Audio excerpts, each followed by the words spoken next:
আসসালামু আলাইকুম। গত রাত্রে নিয়ত ছিল যে আজকে আমার ব্যক্তিগত কাজের আগে আমি ওদের উদ্দেশ্যে বের হব অল্প সময় নিয়ে।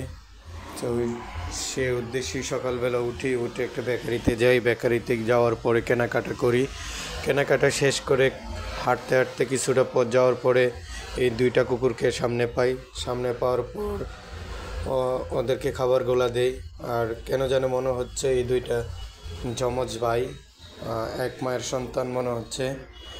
যাই হোক, খাবারগুলো আস্তে আস্তে ছিঁড়ে একটা বাটিতে দিই, খাচ্ছে। আসলে প্রতিদিন এই কাজটা অন্যরকম ভালো লাগা কাজ করে ভিতরে। ওদের উদ্দেশ্যে বের হওয়াটার মধ্যে একটা অন্যরকম শান্তি আছে, কারণ রাস্তার এই কুকুরগুলোরও ক্ষুধা আছে। ক্ষুধার তাড়নায় ওরাও ছুটাছুটি করে।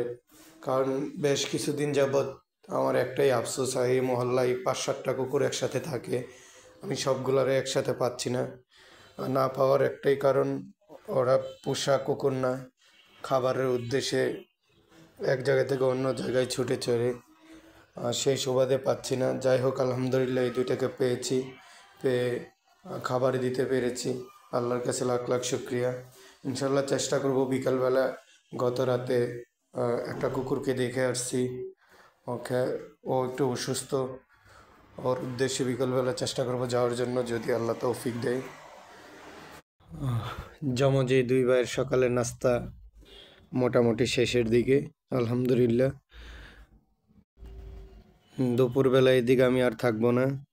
জানি না আল্লাহ পাক ওদেরকে কি রিজিকে রাখছে। আশা করি ভালো কিছুই রেখেছে, কারণ না কারণ উসিল্লা বা কোনো না কোনো দিক থেকে। জীবনে হতাশ হওয়ার কোনো কিছু নাই।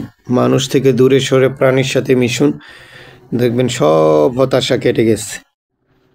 যাক, আলহামদুলিল্লাহ, গত রাতে যে নিয়ত ছিল ওইটা সফলভাবে আজকে শেষ করলাম।